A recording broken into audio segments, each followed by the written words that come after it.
Hey guys, it's Vicky, and today I am here to share with you a book haul. It's my first book haul of 2020. Yeah, my birthday was on March 27th, and my husband got me some books for my birthday, and then I bought two for myself for my birthday. So I have a little stack here to share with you, and I'm gonna go ahead and do that right now. So the first book that I got for myself is a sequel to a book I just finished because I finished that book and decided I definitely want to read the second one. That book is Wondersmith by Jessica Townsend. This is the second book in the Nevermore series. I just completed Nevermore about like what, 2 weeks ago, a week ago, something like that. Really enjoyed it. It's a great middle grade book, and I want to know what's going to happen. So this is the sequel. I have no idea what it's about, and I don't really want to know. I just want to read and find out. Then I bought myself a book that I have been eyeing for like years. And I finally decided I'm just going to buy for myself. I need to have it. And that book is Blackwater by Michael McDowell.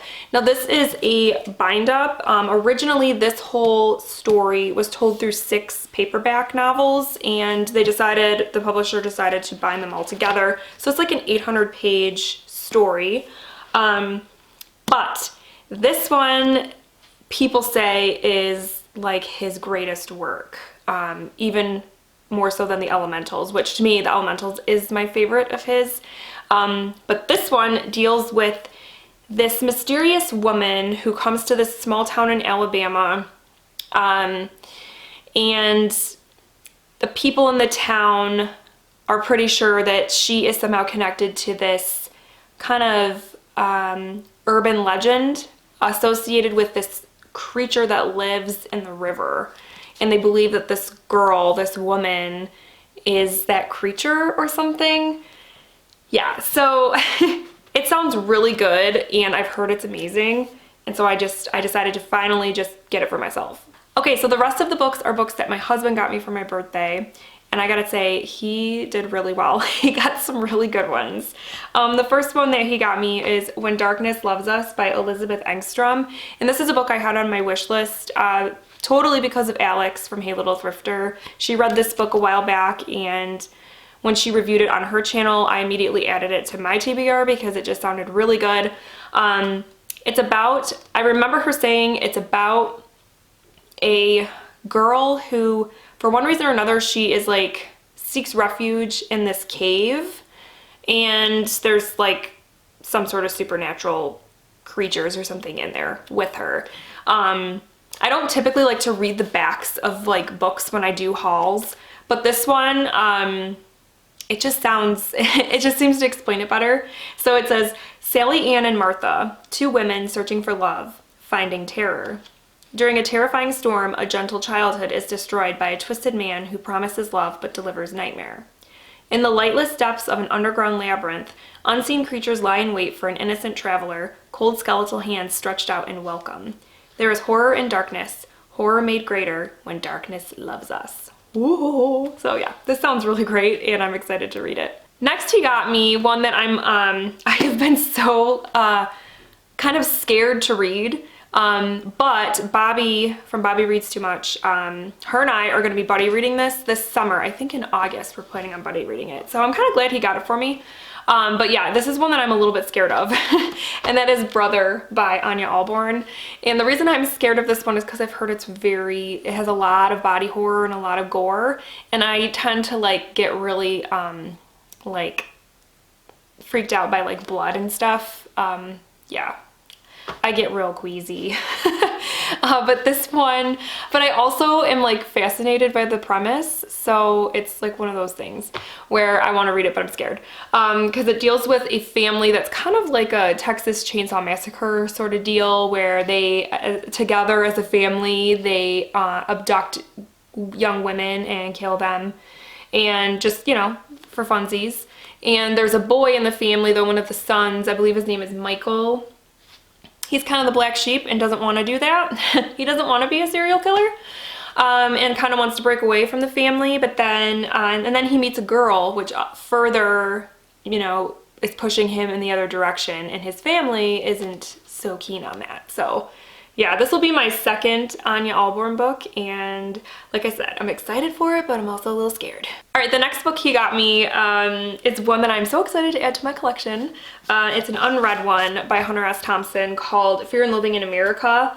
The Brutal Odyssey of an Outlaw Journalist, and these are the Gonzo Letters Volume 2. So what this basically is, it's a big one, but it's basically a bind up of different correspondences that he had with various people, including like Jimmy Carter, Kurt Vonnegut, and others between 1968 and 1976. These are letters that he wrote back and forth with various people, and he took the letters and made them into a book. So I'm sure there's going to be a lot of social, political commentary and arguing, and there's going to be a lot of funny anecdotal stories and just his, you know, all over craziness. So I'm trying to read Hunter S. Thompson's books in order, so it might be a little bit before I actually get to this one, but I'm really excited to add it to my collection. Okay, the next one is one that I've actually already read, but I really wanted it for my shelves because I want to reread it someday, especially with my kids, because I think they would really like this. It's called Nimona by Noelle Stevenson. This is a graphic novel. It's about a girl named Nimona who is a shapeshifter, and she decides that she wants to become a sidekick to this supervillain, what's his name? Lord Ballister Blackheart, who is not super thrilled about having a sidekick, but kind of takes her in anyway, and then they start to kind of wreak some havoc. It's a very cute story. I really loved the art style, just the way that the characters are drawn. They're cute, you know, it's very cute, and the story was cute. And so I decided, when I read it, I had read a library copy and decided I wanted my own copy, and he got it for me. So yeah, I will definitely be rereading this someday. And then the last one he got me, I'm so excited about because I've been really intrigued by this book, but wasn't sure if I wanted to pay full price for like the hardcover. So he kind of made up my mind for me. He got me Imaginary Friend by Stephen Chbosky. And this one, it's a bigger one, but the story just sounds so cool. So it's about a boy named Christopher, and he's 7 years old. Him and his mother moved to this small town in Pennsylvania. They're trying to get away from their abusive father, or, you know, Christopher's abusive father. And so they moved to this small town, and then not long after, Christopher goes missing, and for 6 days he is gone. But then he comes back, and he seems unharmed physically and whatnot, but when he comes back, he has this imaginary friend that he talks to. And he also has this mission that he feels like he has to complete, and that is to build this treehouse because he feels like it's going to somehow save his mother and the rest of the town.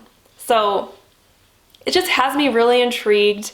I'm a huge fan of Stephen Chbosky's book, Perks of Being a Wallflower, and I know that that book is completely different than this book, but I'm really intrigued and really want to read this. And I, for the most part, have heard good things about this, so I'm really excited to dive into this one eventually. Alright guys, so those are all of the books that I got for my birthday this year. Please let me know down below if you have read any of these books, because I would love to know what you guys thought of them. Which books do you think I should prioritize and read right away? Yeah, I would love to know. So yeah, that's all I have for today. I hope you guys are having a wonderful month, and I will talk with you soon. Thank you so much for watching. Bye.